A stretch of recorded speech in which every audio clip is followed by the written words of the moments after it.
Hello, everyone. This is Brother, Mama, and I'm joined by Msimamo. Msimamo gani? Oh, hello. All right. Thank you so much. I was getting noise from background. Okay. Thank you so much, everyone, for joining. This is Benson, and I believe your Tuesday has been good. We are also here managing Tuesday. There's quite a lot that is happening, especially in the political scene right now. And one of the issues that have captured the uh, people is about the finance bill that is coming up 2026, and also the Laikipia base. As you know, the Laikipia base has been uh, um, a place right now that conversation are being talked about due to the fact that there's a quarantine facility that would be built in that place. And as you know, yesterday there are quite a number of Laikipia residents or Nanyuki residents who protested. They went to the base. And today also there was a court ruling that still has barred the government, especially from admitting or construction of that facility. And also the court also made pronouncement that the government should disclose about the money that was given to them. I think it's 1.17 million that is supposed to be used or is supposed to be used for protective. The government, the courts also wanted to know the government to disclose the protocol on how they're going to handle the situation. And during that court hearing, we are told that the Attorney General did not attend because the Attorney General represents the government. So the conservatory orders are still on, and we are waiting for the judgment that will take place in the due course. Thank you so much for joining. If you're watching us for the very first time, this is Brother Benson, and also we are live on Kikao na Sauti. Thank you very much. Msimama habari gani?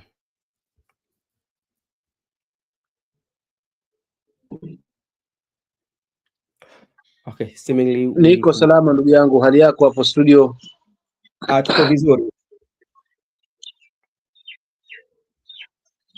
Naam kaka. Oh, okay.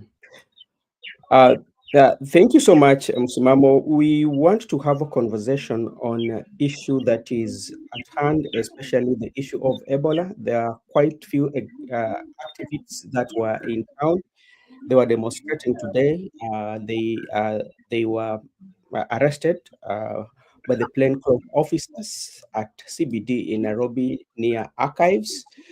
We are still waiting to get more information. And before we proceed, let me just play this clip. It's going to form the basis of our discussion today. Now, President William Ruto has defended the establishment of a US-backed Ebola quarantine center in Laikipia County, saying he personally approved the project and that the facility will serve both Kenyan and American citizens. Speaking during an interview with journalists from the northeastern region in Wajir County on Thursday night, the president dismissed public concerns over the facility, maintaining that it poses no threat to residents. President Ruto accused some political leaders of opposing the project for political gain, saying their criticism was misleading the public and undermining efforts to strengthen the country's disease preparedness and response capacity. President Trump asked the government of Kenya to support them by having a center in Laikipia Airbase. I gave the okay because it was an agreement and a partnership with friends who have worked with Kenya for 30, 40 years. I am wondering why anybody would want to politicize, to mobilize negative politics on a matter so serious. Politicians should avoid reckless, unnecessary talk that doesn't mean anything. Wait. All right. Oh, thank you so much. That is part of the clip, especially during the that was yesterday when President was having a roundtable interview, especially with the journalist from Garissa, and a question was thrown at him concerning the Ebola. Now, one of the things that we have to agree today, and this one will cost, especially the administration of President William Ruto. We've talked about communication. It's a major issue in the administration of President William Ruto. How do we communicate, especially with the public, especially concerning matters that are touching on the public, especially Kenyan people? If you are aware, before we discuss this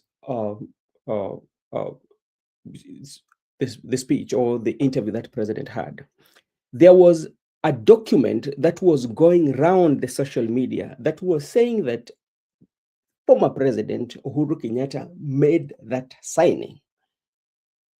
Yeah, and that's why the facility is being constructed on the Laikipia or is coming to Kenya. And yesterday when we had a conversation here with our good friend Leo, I tried to argue with him and maybe shed some light on how it works. But he was also spinning that narrative that it was the former president who made those signings.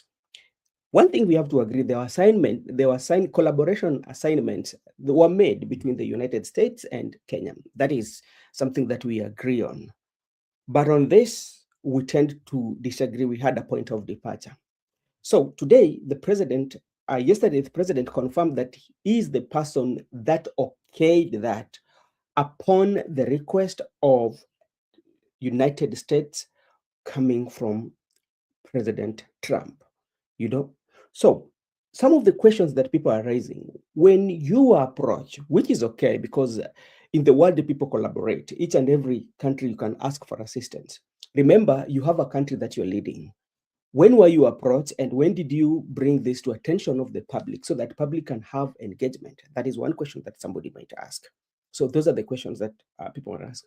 So that is one. So the major thing that maybe the administration of the president should work on is about communication. How do you communicate so that the president is communicating differently with what other government officials are communicating? Yesterday, you heard Oscar Sudi talking about when he was talking about what happened and actually accused Uhuru Kenyatta of being the mastermind of that signing. Moses Kuria too had something to say. People around the president, especially of communication, also had something to say. So at the end of the day, you get different information on the same matter, and these are coming from government officials. So that one really sometimes can create public panic because communication coming from different directions. So that is one. So before we continue, let me invite my friend especially to weigh on this. Msimamo, labda wewe unaweza sema vipi?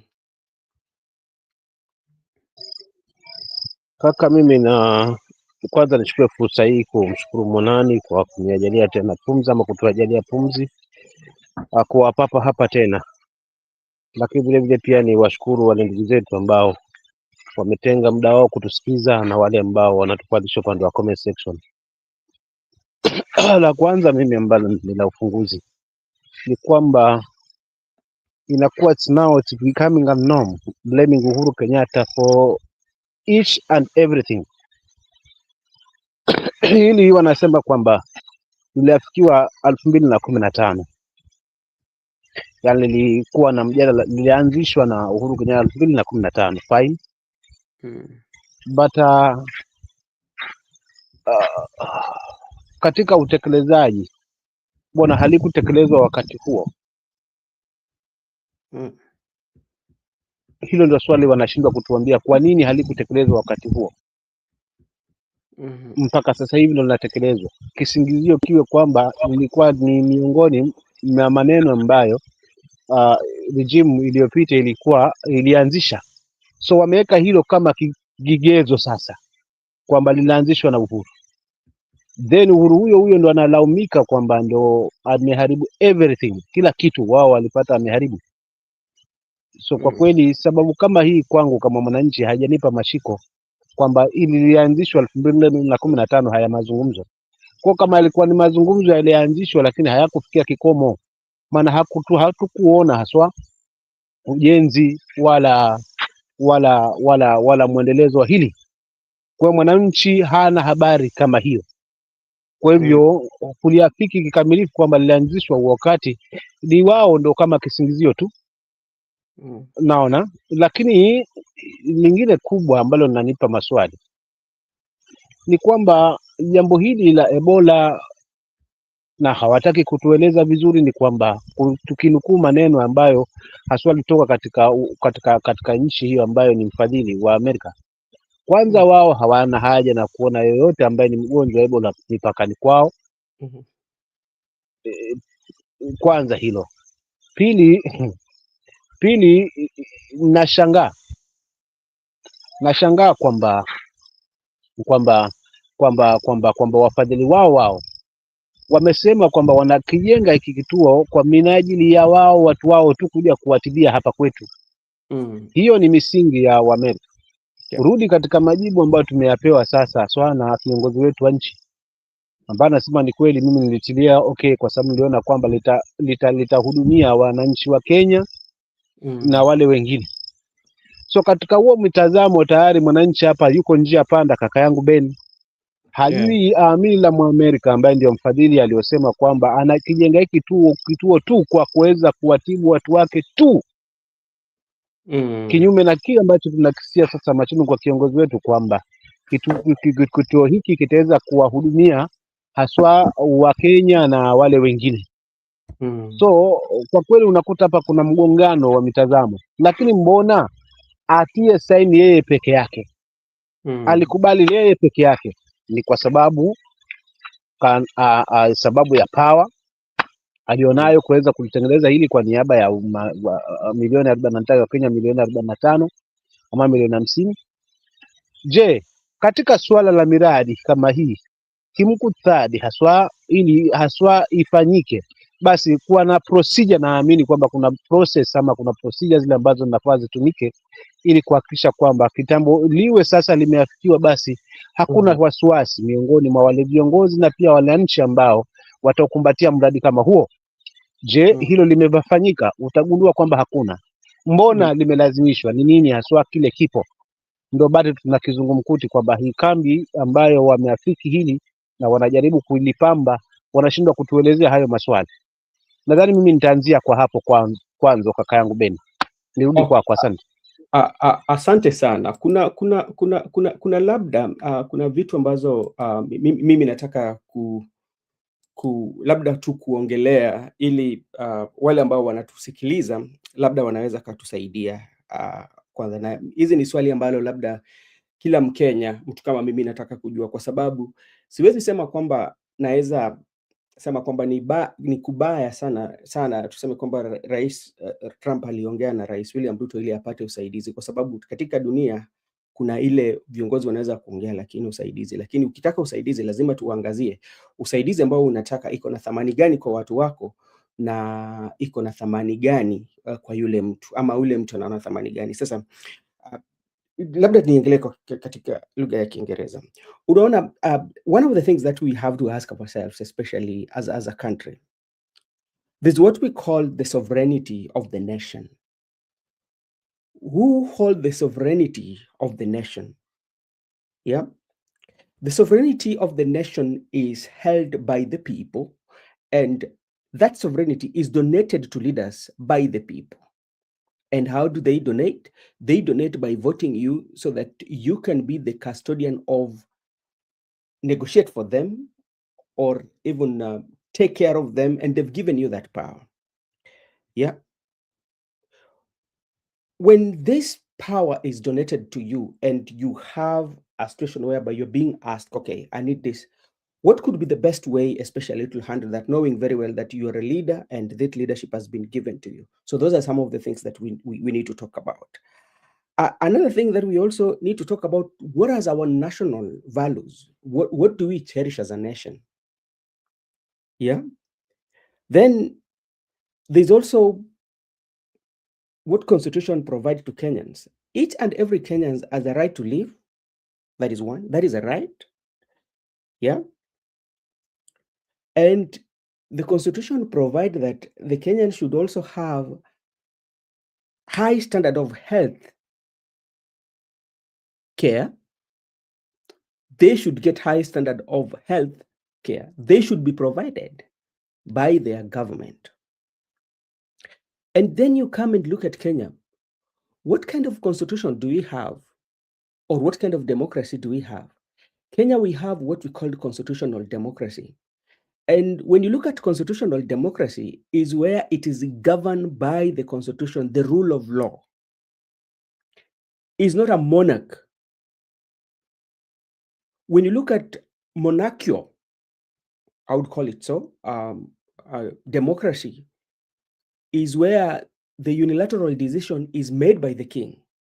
He doesn't have to consult because that is a monarch. But when you look at Kenya, Kenya is a constitutional democracy, which is governed by constitution. So the constitutional democracy, if you're given leadership, you hold the leadership, the trustee of the people at heart. So what do you do when such matters arises? How do you make those decisions?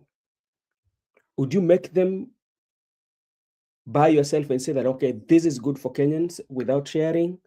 You know, that is something that also that we have to look at. So those are some of the parameters that is especially that as Kenyans that we need to ask ourselves. Yeah, the behind the scene questions before we go to the issue of Ebola. So yesterday also, or Msimamo, do you have something to add there? No, can proceed? Okay, thank you so much for that. Then now come to the interview of President. And when I started earlier, I told you there's what we called communication and miscommunication. And if you have a good way of communication, the flow of communication, especially from a higher rank to the lower or coming from the lower rank, yeah, there's upward and downside communication. So for those that have communication, I don't know whether I'm right. And how do you make sure that you communicate to the public and public know? When you listen to the Secretary of State, especially when he was talking about the quarantine facility that is going to be constructed in Kenya, he was very specific. The facility was not meant for Kenyans and American. No, this facility was a 50 capacity bed facility, and that facility was going to only admit Americans who are exposed. And that's why what they did, they brought in their experts. So we have to agree on that. Then President said that these facilities are the same like any other facilities. They're quite much different. Remember, this facility, it is within the base of Kenyan Army. Accessibility that you have to talk about. How accessible is this facility going to be to the public? You know, so those are some of the things that we needed to ask before even opposing it. And you look at what are the benefits of this facility, especially. Maybe Msimamo, if you have something to add.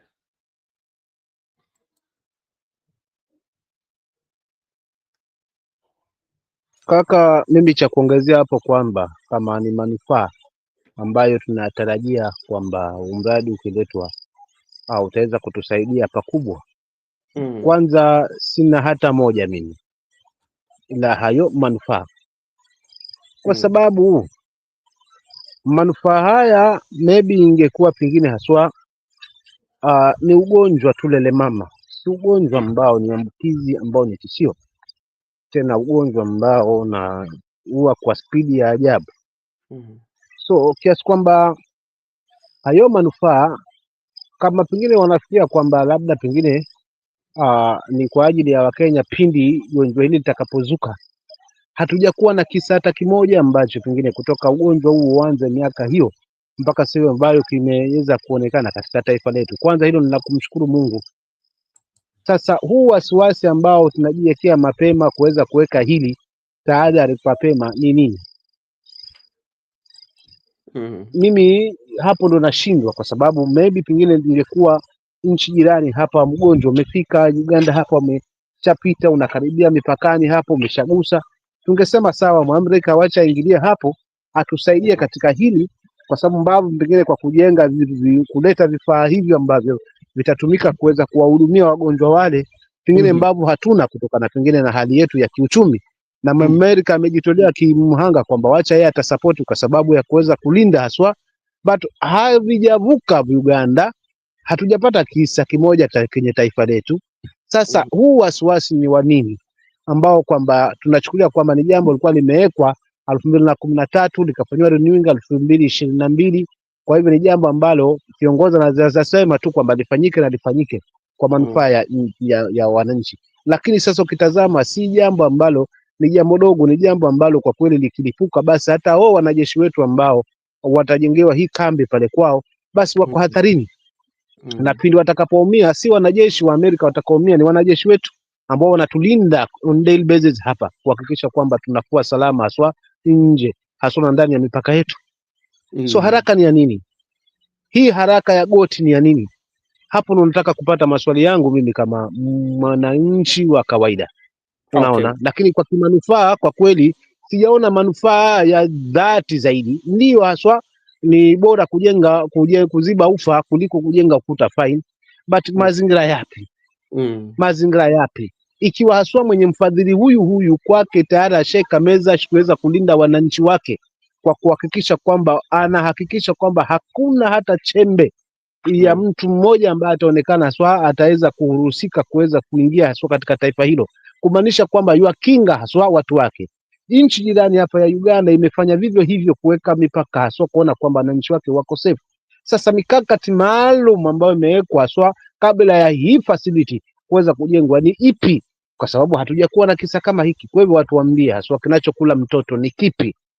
Haraka hii ya mpango huu ambao mwananchi hajahusishwa, bunge lenyewe nimesikiza haswa leo kwamba haswa wabunge wale wanazusha kwamba ni kweli hili jambo mbona si hatulijui. Unit Muhammad mwenyewe ndo nikinukuu maneno yake, mbona haya mambo hatuyajui? The response ya speaker wetu akasema atafanya mkutano na Adwale kesho saa 4:30 hivi kwa lisali moja kujadili hili, ili kama kuna maswali ambayo wajumbe wale watakuwa nayo basi waweze kumuuliza haswa Duale yule ambaye anasimamia masuala na afya, kwamba haraka hii ya mpango ambao wabunge wenyewe hawajui. Unaona, so katika hii hali unajiuliza ni jambo lifike bunge lije kwa mwananchi ndio jambo liwe litatimilika haswa kwamba liwe sasa limekubalika rasmi kuweza kufanyika katika taifa letu kwa mnajili ya faida ya nchi. Ikiwa tayari bunge lina hatihati kwamba halina habari hizi, wala madaktari niliwasikia pia nao wakisema kwamba hawana habari kama hizi. Hii haraka ya goti kwamba tayari kidole kishatiwa na mradi huu unaendelea na ndege zishaanza kuingia pale na mambo yanakwenda tayari. Hii haraka hii ni nini kinachojiri hapa? Unaona? Na kama ni request ambayo nikimaliza request ambayo Trump alimuomba rais wetu Ruto kwamba yeye aweze kujenga kituo hiki hapa. Kwanza la msingi kama kiongozi angesema sawa, lakini wacha nirudi niulizane na watu wangu kama watafikiana na hili. Ama ana uwezo wa kuweza kulikataa mazima, asema ni kweli, lakini nafasi ya kukijenga kituo hiki kwangu acha bwana, sina nafasi. Wacha we kama utajenga jenga Kongo ambapo wagonjwa wapo na visa hivi vipo. Kaka mimi nitaachia hapo. Okay, asante sana. Bado naona ndugu yetu Laban ako hapa. Laban, habari gani? Najua, natumai uko vizuri. Naona pia Judith, June, Brenda and everyone who is watching. Laban anauliza kwamba Ruto ndiye alileta corona Kenya.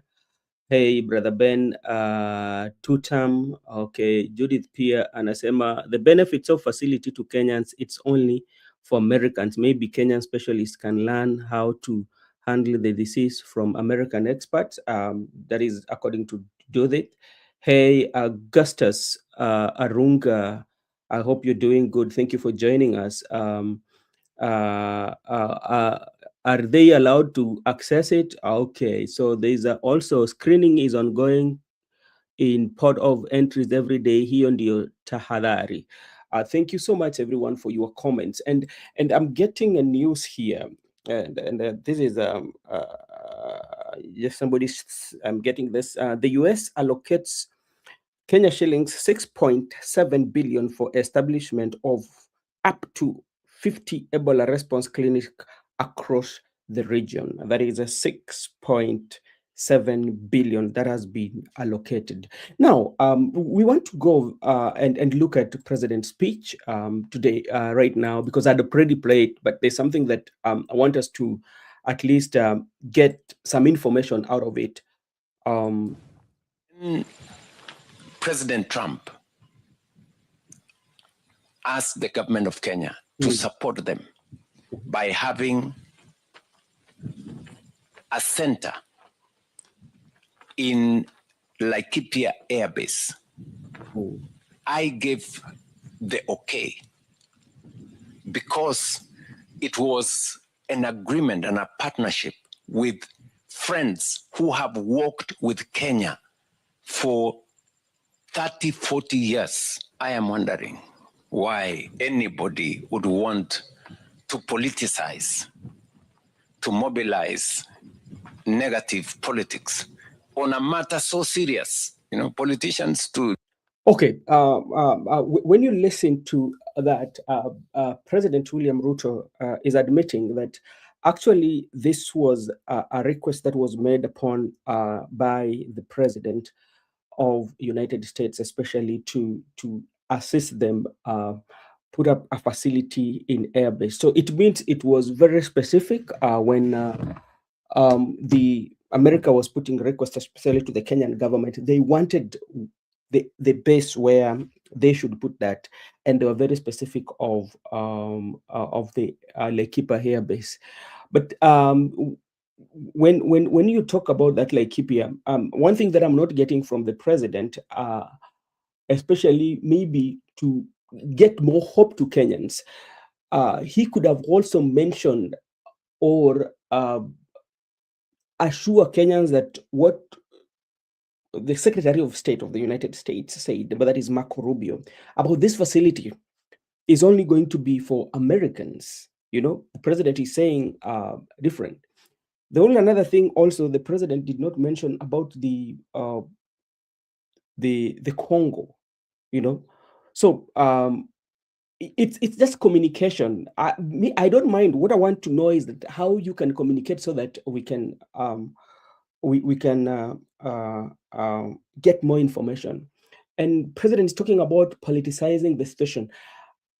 One of the things that with our country is one that when we have a major national conversation, the politicization of such conversation usually comes both from the government and united opposition. But what is causing this? What is causing this is about communication. How I wish that if the president got that request, actually you could have brought everyone on board. Because like when you look at the sovereignty of the sovereignty of Kenyan belongs to the people, and the people have donated that power. It's not bad to accept, but you have to communicate with your people and weigh out what are the pros, what are the cons, you know, what benefit, especially for our people. So that is one of the things that maybe could have been done. Should avoid reckless, unnecessary talk. I think when everybody is communicating about this, people just want to know more information about what is about to happen. I don't think, to me, it's like it's politicizing it. If you give full information, you disclose all the information. Remember, nobody knew about this facility until some people read it on the Washington Post. Something of that kind is going to happen. Nobody knew about it, you know. Even the leaders who are in Laikipia, the representative of Laikipia, where this facility was supposed to be, is supposed to be constructed, they were not aware, including a governor of that area, you know. So lack of communication again, that is what is causing all this commotion. So that is something that, to me, I think That doesn't mean anything. That's the sound of an American oil. So that is what maybe Msimamo, do you have something to say?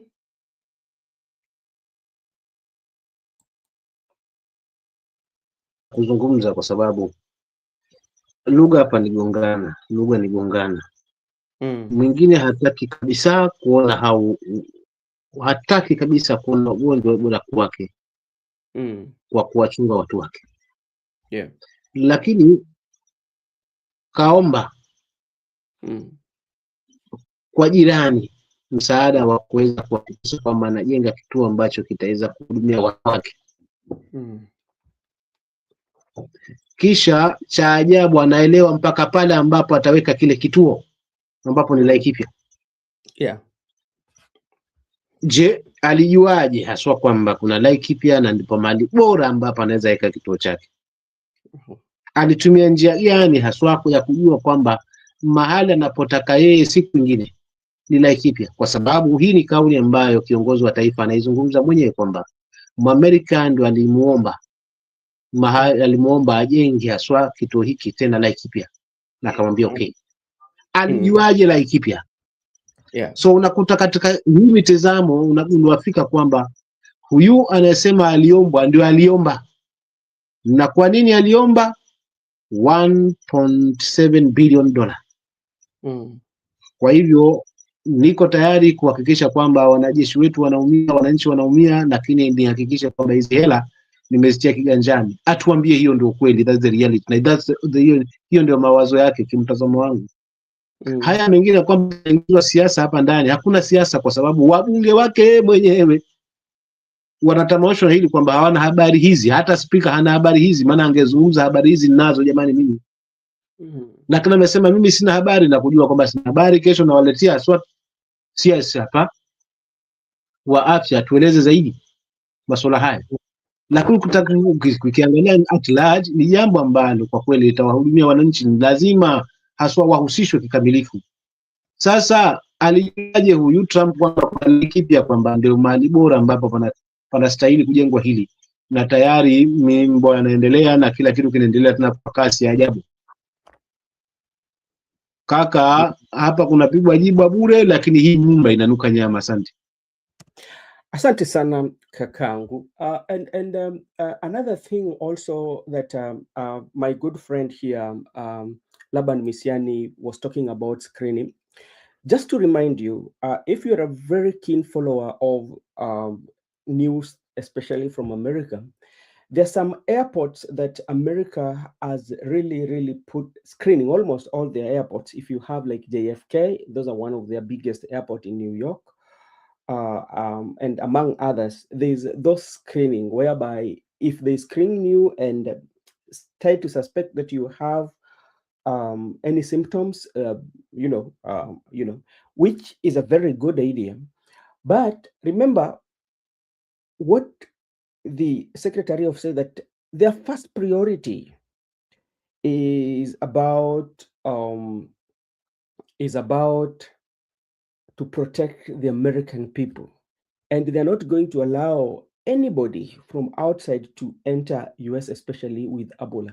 So when you look at it in that context, is that they know the veracity, they know what the Ebola comes with, and for it to be contained, what they do is they have to be proactive enough. Yeah, you be proactive because you have the interest of your people at heart. You have to be proactive enough. And if you're proactive enough, what is your first step? First step is about screening, and make sure that at the point of entries, you make sure that you screen everybody, and that is a good safeguard. Yeah. Secondly, they decided, okay, the sovereignty, and we have to protect our people. So what do? Anybody who is exposed should not come into this country. If you flip the coin, how should we think as Kenyans too, especially if we know very well that we are not yet exposed, and we are going to talk about the PS or Dr. Olunga when he was on the show. There are quite a number of things that he said again that still bring us to the miscommunication, especially of what is going on, especially in the country, which even puts more questions onto the table. So those are some of the things that we are. So why, if we flip the coin, yes, go ahead. Hebu nitoeni taka za masikio hapa, wana kizungu si mdomo wetu sisi wengine. Yani Kenya government spokesperson defends US Ebola facility as reciprocal support, not a threat. Yes. Unanipata? Haya, hili nalo mnaniaje ni wenzangu? So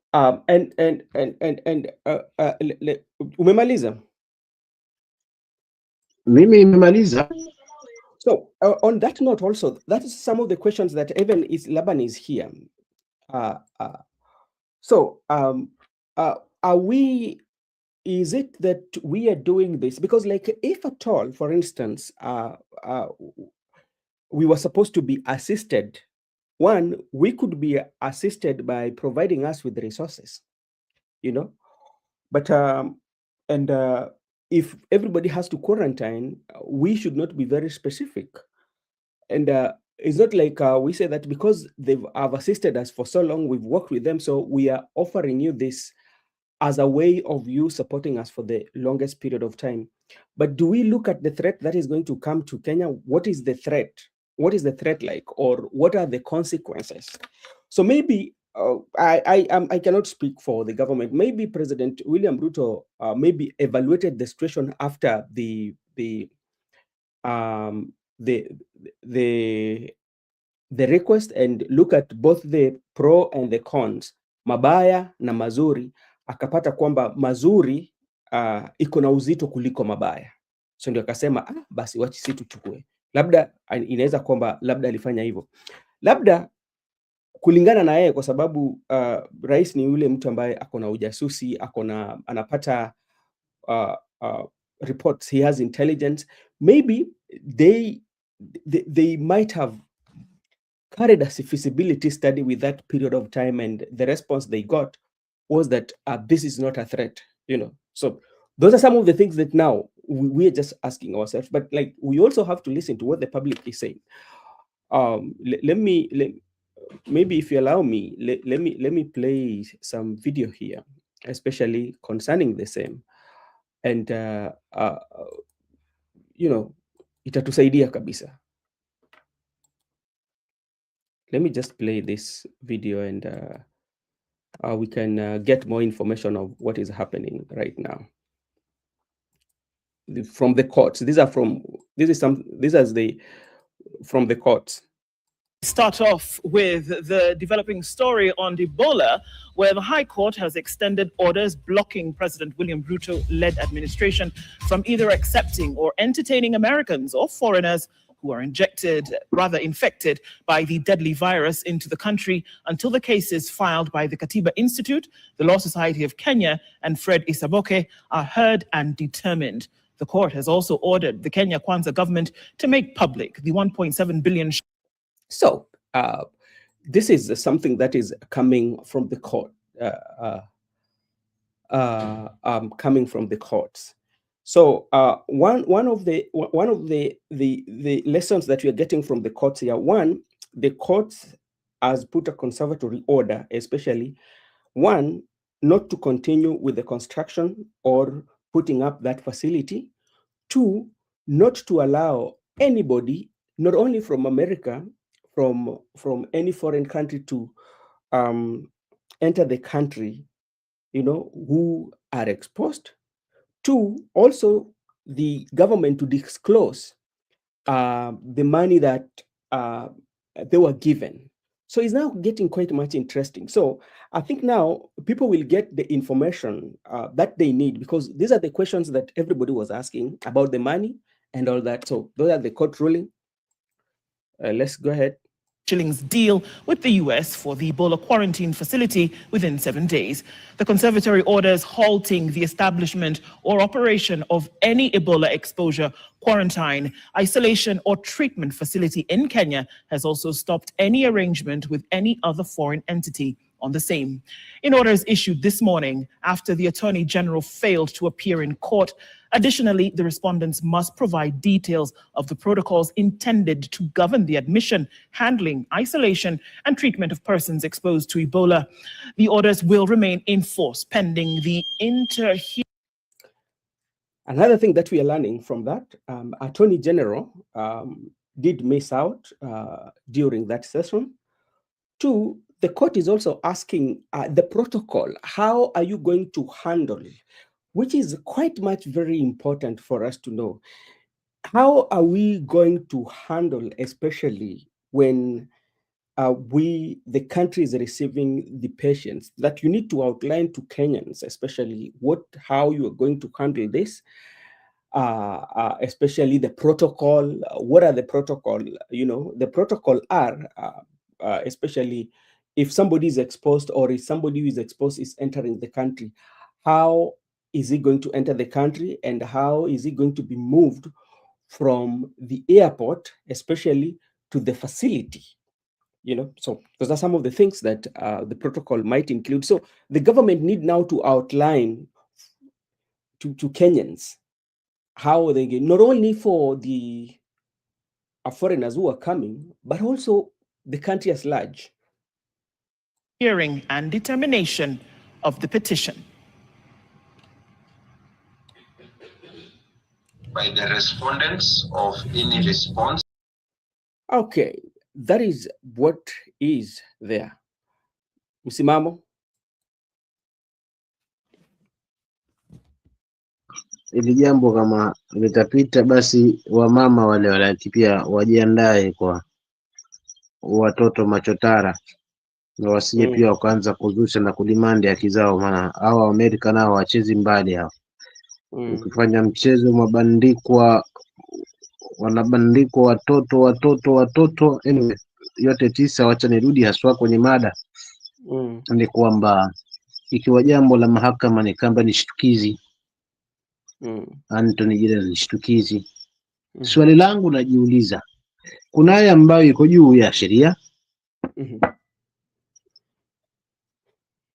na je, baadhi ya hizi nguvu ambazo amepewa rais zitarejeshwaje mikononi mwa mwananchi ili awe na maamuzi sahihi ambayo yataweza kumcontrol, kwamba ahisi kwamba yuko pale kuhudumu kwa huduma.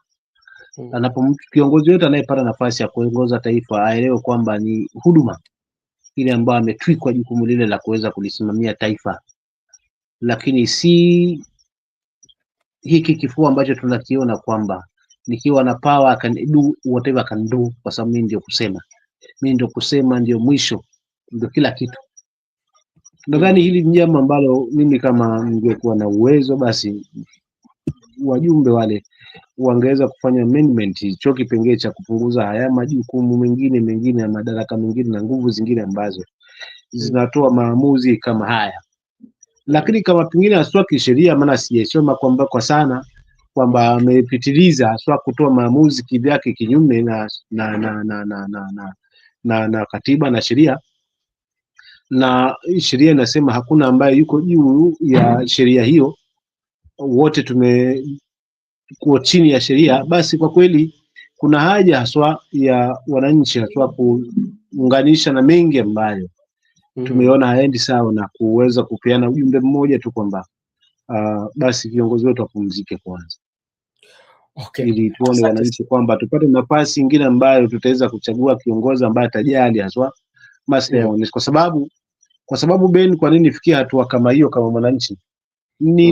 Ninaona kwamba kuna nguvu ambayo inazidi sasa hivi, na mwisho wa siku kama itazidi zaidi hapo, basi mahakama itakuwa si lolote, bunge litakuwa si lolote, na mwananchi atakuwa si lolote. So kiongozi atakayepata nafasi ya kuongoza, basi kile kitakuja kwa akili yake, ndicho atakachokifanya, kwa sababu yeye ndio kusema na ndio kila kitu.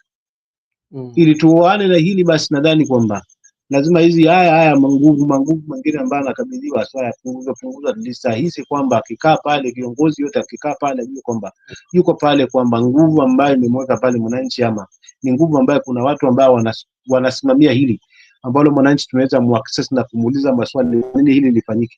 Kwa maana hili ni jambo ambalo lingefanywa mjadala kabla ya kuweza kuhitimishwa kufanyika. Lakini cha ajabu tunavyozungumza, na nasikia ndege zimeshaingia pale, nasikia kiwanja kinalimwa tayari. Ukiangalia ukiperuzi katika mitandao kwa habari zile ambazo hatuwezi ziamini, lakini zipo, unakuta kwamba ni jambo ambalo tayari ni kama linaendelea, yani lilishatiwa kidole mapema, ni wakati wa kuweza kulifanyia kazi. Ni kutudharau sisi wenyewe kwanza, kujidharau sisi wenyewe kama wa Kenya, na pia Amerika kutudharau zaidi, kutoona kwamba hawa jamaa pesa zitawamaliza tu, tamaa zitawamaliza tu. Ikiwa mimi mwenyewe nimekataa, mbona yeye amekubali? Lakini kwa sababu wacha wafe. Kwa hivyo hii inaonyesha kwamba kiongozi wa Amerika hana haja na Mkenya na maisha yetu, lakini vile vile pia kiongozi wetu pia hana haja na maisha yetu, kwa sababu kama angekuwa na haja, basi angelikalisha hili na akaleta stakeholders wote katika meza na wakalijadili, wakaleta haswa kwa bunge la mwananchi, ambaye sasa mwananchi akatoa maamuzi kwa kuweza kufanyiwa public participation kuhusiana na mradi kama huu. Kisha wengi wape, kama tutaafiki kwa pamoja, basi litafanywa kwa sababu tumeelewana na tija. Lakini kama tutakataa, basi sauti ile iwe ni ya kujali. But hii sauti ya kujali haipo, ni maamuzi ambayo tunachukuliwa, maamuzi mengine kupitia sisi, yani jamaa anafanya maamuzi yake kupitia sisi wananchi, tumekuwa kama ngao kwa niaba yetu. Lakini ukiangalia kimkutadhi, manufaa ambayo yatapatikana pale si kwa niaba yetu, ni kwa niaba yake. So huo ndio tofauti ambao upo kakaangu, naweza nikuongezea pale. Asante. Okay, sawa. Ebu unajua, ukiweka sarafu kuna pande mbili za sarafu, kuna kichwa na mkia. Ebu labda tulikuwa tunazungumzia kwa saizi kichwa cha sarafu, ebu tuzungumzie mkia chake. Na mkia chake tunataka kwenda huku upande wa rais, kwa sababu rais labda anaona kwamba kuna watu ambao wameingiza siasa kwa haya maneno. Labda inaweza kuwa kwa sababu labda kuna wale ambao wakubaliane naye kisiasa, na labda yeye kwake anaona kwamba ako na nia nzuri kwa nchi yake kama rais ama kiongozi, kwa sababu labda anaweza ona kwamba labda hichi usaidizi ambazo kiliombwa kwa sababu inaleta facility, vile vile kuna pesa ambayo sisi pia tunapata ili kuboresha kutengeneza more facilities ambao labda inaweza katusaidia. Unadhani labda Wakenya wanakuwa na hizi hasira kwa sababu labda hawapendi siasa za rais, ama ni siasa tu za kawaida, na waangalii uzuri labda ambazo zinaweza tokea na kwa haya ambao Rais Trump Ruto alimwambia? Tunaona kwamba karibu takriban bilioni 6.7 inapatiana kwa nchi.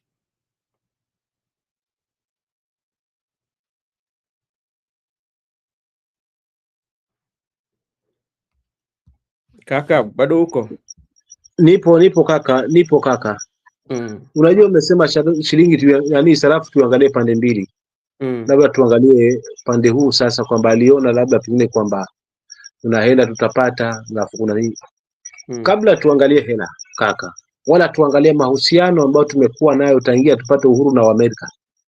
Cha kwanza ni kile ambacho Amerika amekiangalia yeye mwenyewe kwa wananchi wake, na kama ni kitu amekikata yeye Amerika, utakuwaje kuwa na imani? Ama mnataka mnieleze kwamba Amerika ana imani sana na Kenya ndio maana ameleta hili?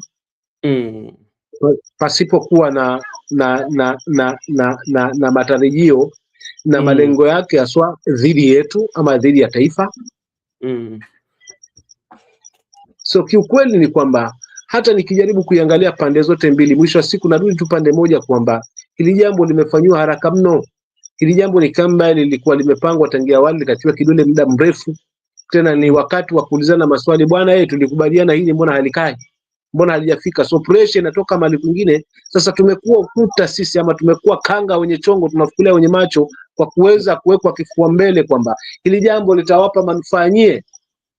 Baada ya hivi vifaa kutengenezwa na kuwa hapo, mradi ukiisha utabaki papa hapa, lakini vile vile pia tutaweza kuwahudumia watu kutoka ulimwengu tofauti tofauti kuja kupata huduma katika taifa letu, kwa hivyo litaleta tija. Lakini tumejisahau kwamba huu si ugonjwa ambao labda ni lele mama tu malaria. Ni ugonjwa ambao kwa kweli hata hatima ya wale wanajeshi wetu pale itakuwa hatarini. Lakini pia vile vile tujiulize kama pengine hasa kutapata manufaa ya wengine kupeleka mamboga pale, kupeleka vyakula. So unakuta kwamba jinsi ya kuweza kuzuia huu ugonjwa usitoke nje ya quarantine inakuwa ngumu mno. So kwa hali hiyo ni jambo ambalo kwa kweli, kwanza before tuangalie faida na ile mazuri ambayo tunayaangalia hapa, kwanza tuangalie kile kikubwa kiko pale mbele, maisha haswa ya Mkenya pindi hili gonjwa litakapolipuka katika taifa letu. Je, athari hii tutaiweza? Nani sasa wakulaumiwa? Tutaangalia pesa tulipona Amerika wakati watu wanakufa. Je, Amerika atatusalia na lipi wakati pengine limelipuka hili? Kwa sababu kuzuia hili kwa kweli ni ngumu, na ndio maana mahakama wameangalia wakasema jinsi procedure ambayo huu mgonjwa atatolewa hasa kwa ametoka mpaka akifika airport mpaka atakapofika hapa atapitia kwa mikono ya kina nani. Kuna vitu vingi ambavyo kwa kweli hili jambo kwa kweli hata tukijaribu kuangalia benefits kaka, mwisho wa siku usalama wetu ni muhimu zaidi kuliko mambo mengine. Sasa labda nikuulize swali kama Mkenya, sana sana ni wapi haukubaliani na rais? Haukubaliani na rais labda kwa sababu kuna pale kifaa ama kile chombo ambacho kinataka kujengwa cha karantini pale Airbase, ama ukubaliani na Wanamerika kukuja wale ambao labda tuseme kwamba wameathirika? Unaona, where is your point of departure, maybe with the decisions that have been made by the president and his government, maybe to build or to put up the facility in Airbase, or the facility is meant for the United States? Where do you have your point of departure?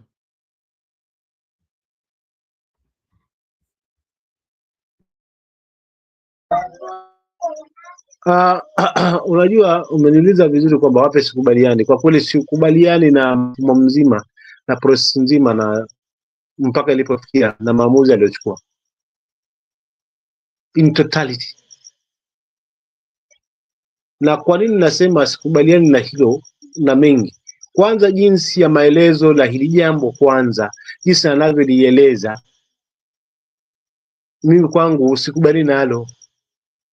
Lakini pia vile vile sikubaliani haswa na yale maamuzi yake binafsi bila kumhusisha Mkenya yeyote, kwamba ametumia yale mamlaka yake kuweza kusema hili wacha lifanyike because mimi ndio kusema, mimi ndio rais, kinyume na kile ambacho mwananchi anakutarajia. Mwananchi kama mimi wa kawaida na kitarajia kwamba ikiwa ni cha faida kwangu basi tuhusishwe ili tukijadili kwa pamoja. Kwa hiyo kwa kweli sifungamani na popote pale ambapo haya na haya maamuzi yoyote yale kwamba kaanzia mwanzo mpaka ilipofikia, sijakubaliana nayo kwa sababu ya uharaka huo na pia maamuzi ya mtu mmoja bila kuhusisha wengine.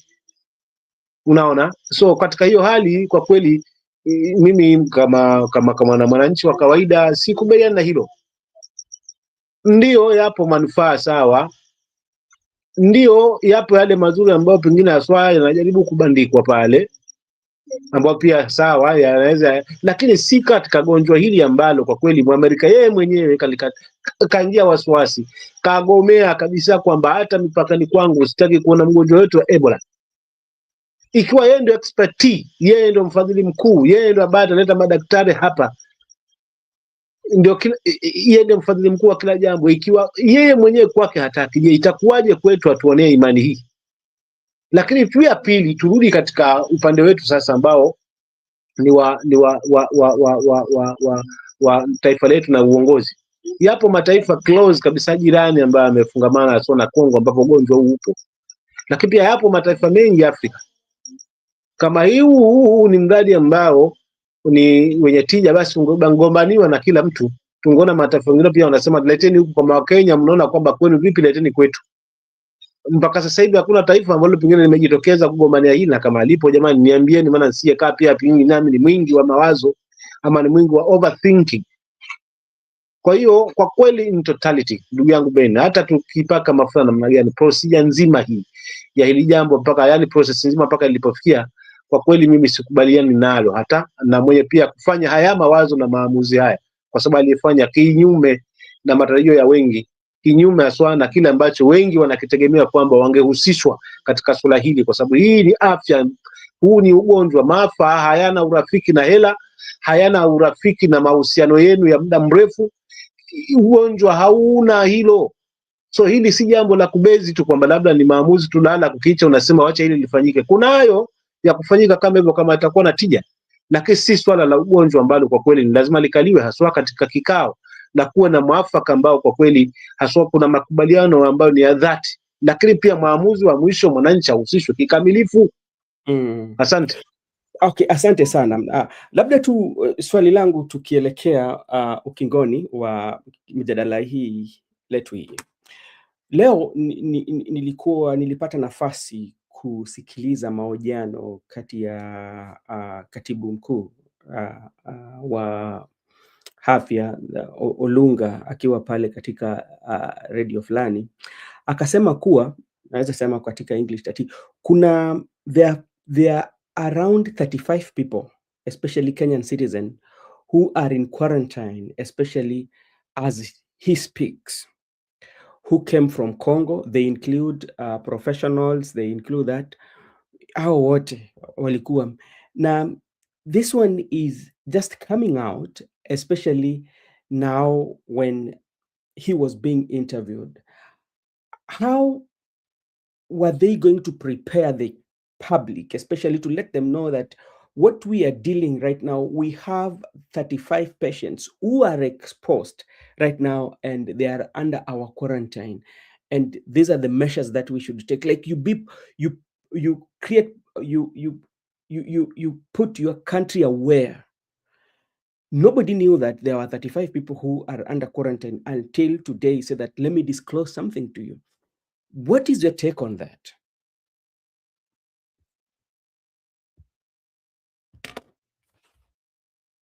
Sijakupata vizuri, ni wangapi unasema walio? Leo katika mahojiano na Olunga alisema kwamba kuna takriban wagonjwa ambao 35 ambao wamewekwa karantini. Na hakuna mtu mwenye alikuwa anajua. Hapo ndio alikuwa anatoa habari mara ya kwanza. Wamewekwa katika taifa letu ama taifa jirani ama wapi? Hii taifa letu hili ni Wakenya. Amesema hao ni Wakenya ambao ni wafanyabiashara, CEO, hao wote walikuwa wamesema. Ndio ambao wamewekwa kwenye quarantine bila sisi kujua wala wengine kujua. Hakuna mtu mwenye alikuwa anajua mpaka leo akaisema. So hapo ndo kuna kizungumkuti. Maana mwisho wa siku sidhani kama ukificha ugonjwa, maana siku zote mficha ugonjwa mwisho wa siku usemwa na kilio. So kwa maana hiyo kuna haja gani ya kuficha kama ndugu zetu wameathirika?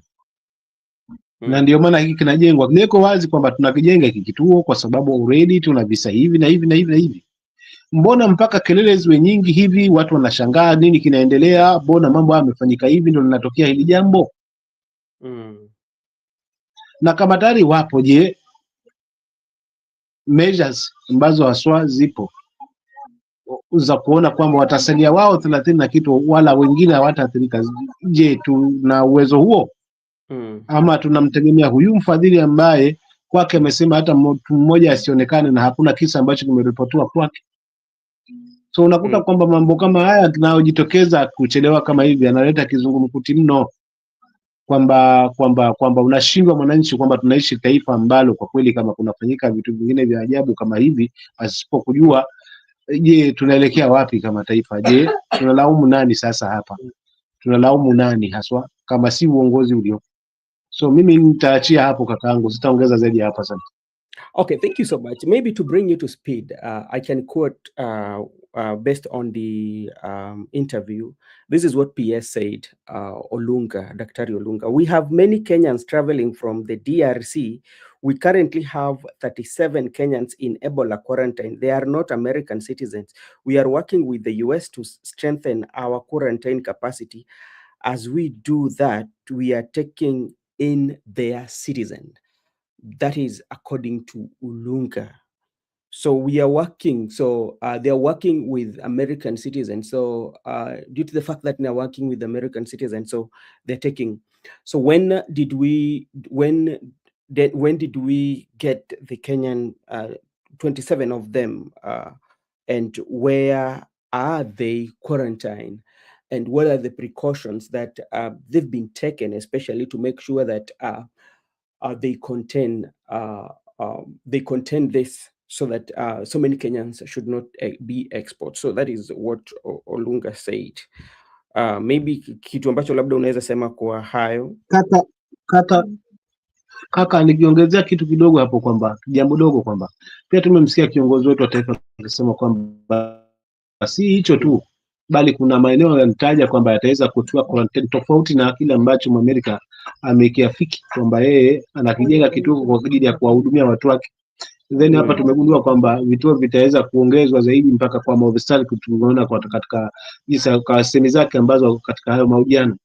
So swali najiuliza, nani mkweli, ni Mwamerika ama ni kiongozi wetu wa taifa? Na kama hili jambo umelizungumza mwisho kwamba tayari kuna wagonjwa, mbona tunakosa uwazi katika taifa? Na kama uwazi haupo, je, tunaelekea wapi? Kwa sababu hii serikali inaonekana kwamba haina uwazi, it lacks transparent to his people. Na kama hakuna uwazi ule, je, aswa itakuwaje? Mimi nitaachia hapo, ndugu yangu, ndio tutaka kuongezea tu hapo Paduchu, samahani kwa kukatiza. Okay, pia naona habari hili, sijui kama ni ukweli ama ni uongo. US issues travel advisory for Kenyan. Sasa inafaa usome hiyo ujue inasema nini sana sana kwa Kenya. Okay, thank you so much. Let me take this opportunity also to welcome our good friend here at Joe J7D. I hope you're doing fine. We are just having a conversation, especially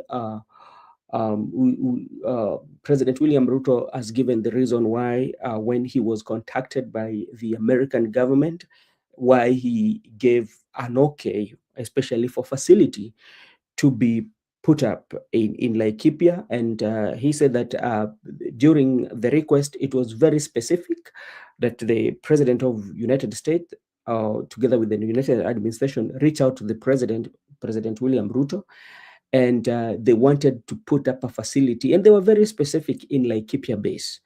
They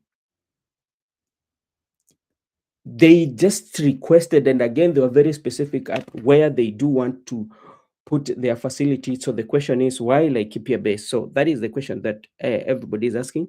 Again, we discussed about the courts, the conservatory order that has been put by the courts today in the morning, whereby the courts say that there should be no admission, or one, there should not be admission of anybody from any other country, especially to be admitted in the country, who is exposed to Ebola. Secondly, the construction of the facility should not go on. Thirdly, they also wanted to know the deal between the government and the United States about 1.17 billion, the money that was given the deal exchange. Another thing that they wanted also to know, the protocol. How are you going to handle? How are you going to admit these patients, and how are you going to treat them? So that is something that we were discussing. Apart from that, some of the questions that we are asking, because we know that the power belongs to the people, the sovereignty of the country belongs to the people. And when the powers belong to the people donate this power to you to negotiate on their behalf. So when you are confronted, especially as a president, you're confronted, somebody is asking you for assistance.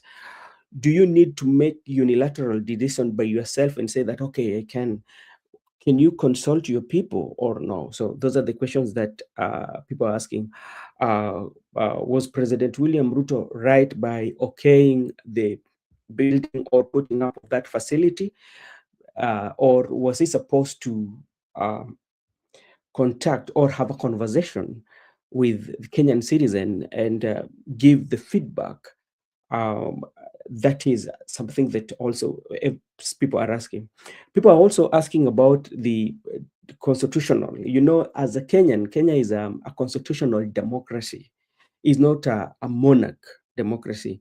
When you look at the constitutional and monarch democracy, they are quite much different. When you find that the monarch, sometimes you find that the king will always make unilateral decision by himself. But in the constitutional democracy, you find that you have law. In the monarch, I don't think that they usually have like a constitution, you know. So you look at that constitutional democracy and how do we uh, navigate around it. You come here, there's a right of information that each and every Kenyans, the constitution provide that the Kenyan should have the information. So those are some of the things that everybody is asking, and people are asking, okay, did president did it wrong? And if you also you listen to the interview that president was having, president at some point was claiming that this decision has been politicized, you know. Uh, it has been politicized, especially by those who are also opposed to his administration or his time of, his type of governance. I don't know whether you agree with that, what president is saying. Okay, okay, that is what is happening here. Maybe let me talk about what is happening today. The the girls who were involved in setting the dormitory on fire were in courts today, and there's so many questions that is uh, being asked. I don't know that question. Early on May 28th, a fire at Utumishi Academy in Gilgil killed 16 students, injured 79. Police footage show minor igniting mattresses before fleeing. You know, seven suspects appeared in Naivasha court on June 2nd, where prosecutors requested 30-day detention amid safety concerns. Ongoing probes. Ruling is set for June 3rd, so which means tomorrow. We are going to get the ruling on, the incidents revealed overcrowding, locked doors, small windows, promoting nationwide school inspection, and call for reforms like fire alarms and better exits. I am glad that this is some of the things that we discussed the other day about what are the safety, what are the safety measures, especially that we are putting in place in our dormitories, especially in terms of fire. We talk about exit, we talk about fire alarms, we talk about fire drills, especially with the students. You have to do a fire drill. Maybe in a term, you have like 3 months in a term. So how many fire drills should you do in a term? It can be 3 of them, just in case, in preparedness to the fire. Then after doing fire drills, you have to have head counts. And after going to a safe area, or after 2 hours, you can count the students and know how many are we missing, how many do we have, and also emergency. How are we prepared, especially with fire trucks? How can they access the place where we are? So there's some of the things that should be discussed. Maybe my brother, if you have something to say.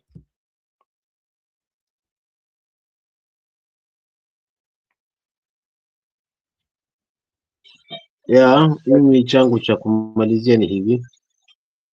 Lawama si mzigo, ndio wanavyosema wahenga. Lawama si mzigo, lakini leo wacha tuzungumze kile ambacho kinanikera. Tumeona kwamba hii regime imetoa lawama kwa regime zingine.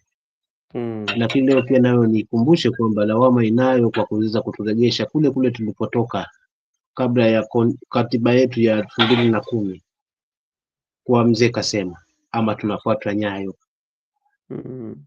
Sauti ilikuwa moja, uhuru wa vyombo vya habari ulikuwa nguri, kila kitu kilikuwa kinatangazwa kilikuwa ni kile yale mazuri tu ya serikali, si yale mabovu ambayo yalikuwa ya kushindana na yoyote ambaye alikuwa anathubutu hangeweza kufikia kuyazungumza hayo. So tulitoka huko, mbona tunarejeshwa tena huko kwa maamuzi ya mtu mmoja peke yake, kama kwamba hii nguvu ya hii nchi iko mikononi mwa rais peke yake, kwamba yeye ndio maamuzi wa kila kitu. Katiba yetu ina vipengee, iko na maelekezo, iko na mwongozo, na lazima ifuatwe kikamilifu, kwa sababu hivyo ndivyo viapo wanavyoviapa haswa viongozi wote, kwamba wataheshimu na kuitii katiba. Kwa maana hiyo, nikimalizia kama msimamo,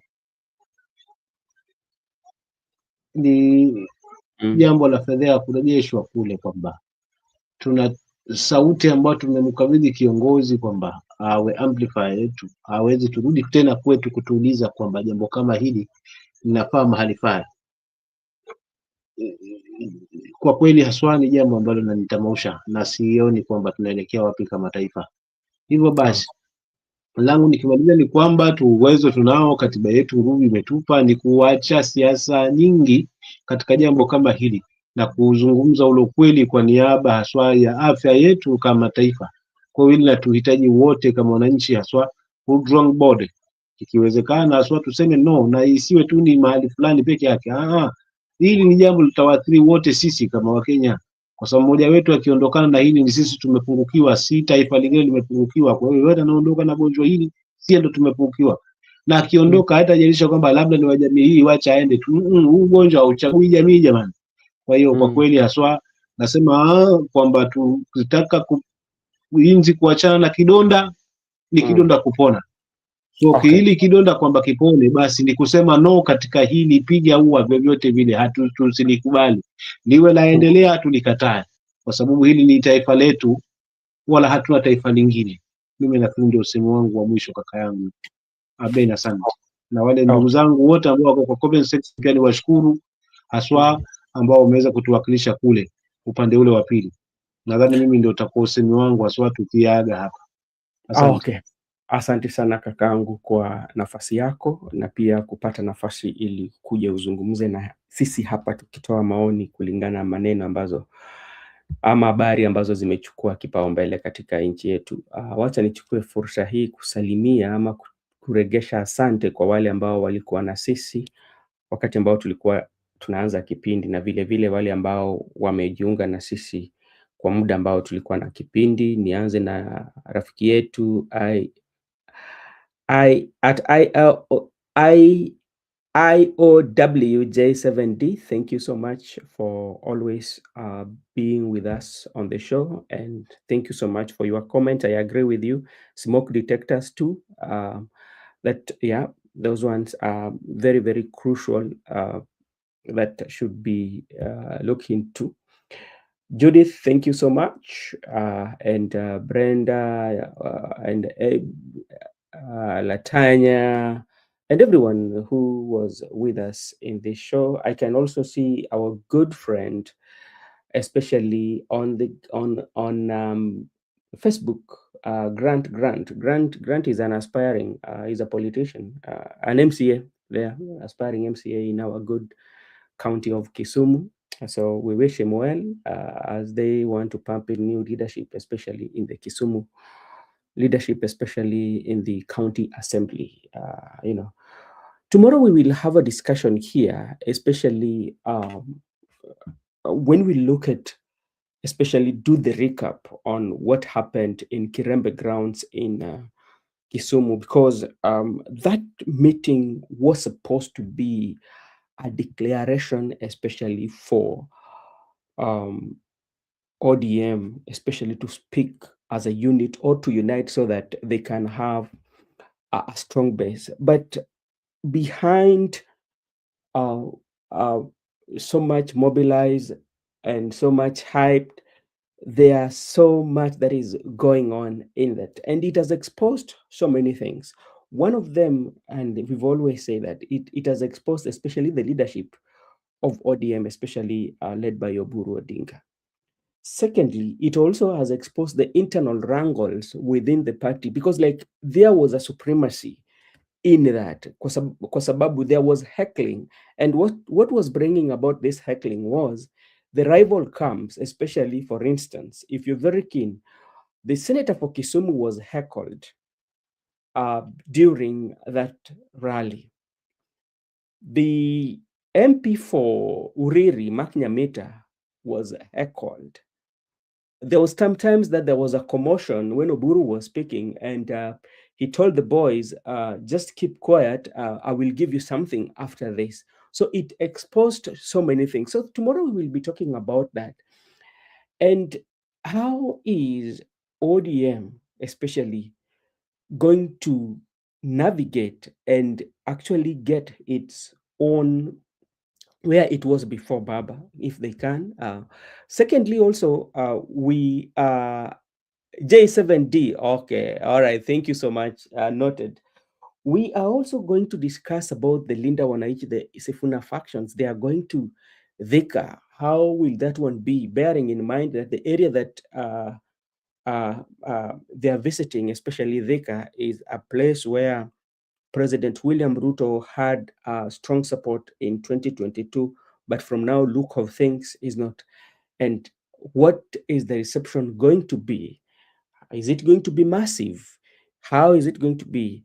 So those are the questions that we will be answering for. With that few remark, let me take this opportunity once again to thank you so much. If you're either watching us from Kikao na Sauti or Brother Benson Media, you can always click that subscription button so that when we go live, the YouTube will notify you. With those few remarks, thank you so much. Let's meet here tomorrow, the same place, same time, with the same panelist. And thank you so much for your support. May God bless you.